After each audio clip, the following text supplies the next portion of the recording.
আমি যখন তোমার দাদা আমাকে শিখিয়ে দিয়ে গেছে, তোমার দাদার থেকে সুনাম অনেক পাইছি।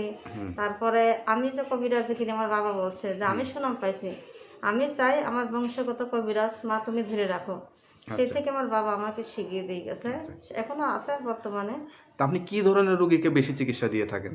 আমি বেশিরভাগ দেই স্বামী স্ত্রীর মিল, পারিবারিক সমস্যা, কোনো শুভ কাজে বিয়ে বন্ধ করা বা বিয়ে হচ্ছে না তাদেরকে আমি আল্লাহর রহমতে কাজ করে দেই। তারপরে জমিনি মামলা মোকদ্দমা, বিদেশে ভাইরা আছেন অনেক কষ্টে, লটারি জয় হওয়া, হ্যাঁ তাদেরকে নাম্বার আমি দিই।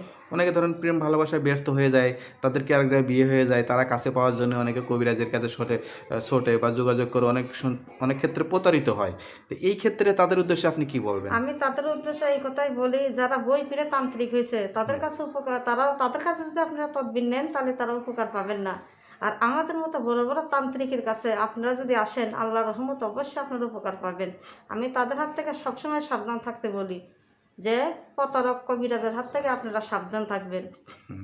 ম্যাক্সিমাম সময় দেখা যায় যে পুরুষরা এই ধরনের কবিরাজি চিকিৎসার সাথে জড়িত।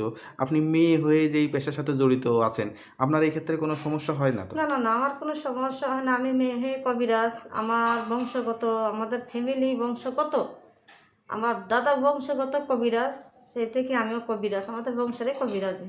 আপনার দেশের বাড়ি কোথায়, ঠিকানা কোথায়? আমার দেশের বাড়ি এখন আসাম, আসাম কামরূপ কামাখ্যা, ওইখানে আমার বাসা ছিল। তো আমি 14 বছর আসাম কামাখ্যা থেকে প্রশিক্ষণ নিয়ে আসছেন? হ্যাঁ, ওইখান থেকে আমার শিক্ষাগত জীবন। আচ্ছা আচ্ছা।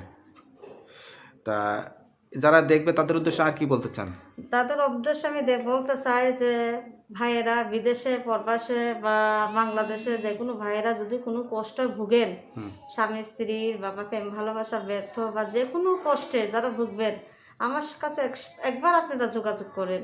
আল্লাহর রহমতে কাজ করবে মালিক আল্লাহ, আমরা উসিল্লাতে ইনশাল্লাহ কাজ হবে। তো আপনার সঙ্গে যোগাযোগের নাম্বারটা একটু বলে দেন। আমার যোগাযোগের নাম্বার, আমার নাম্বারটা হইলে করা যাবে। তো ওকে আপু, তো আর কিছু বলতে চান? আর কিছু বলতে চাই মানে কি, যে কেউ যদি কোনো অসুবিধা থাকেন, কষ্টে থাকেন বা কোনো কবিরাজ দেখে ফল পাইতেছেন না, শুধু একটাবার আমার সাথে যোগাযোগ করবেন। আল্লাহর রহমতে ইনশাল্লাহ তার কাজ করে দেবো। তার কাজের পরে আপনি আমার খুশি করে, তারা খুশি করে আমাকে। তো ওকে আপু, ভালো থাকেন, দোয়া করি আপনার এই পেশায় মানুষ আরও উপকৃত হোক, সেই দোয়াই করি। আসসালামু আলাইকুম। ওয়ালাইকুম আসসালাম।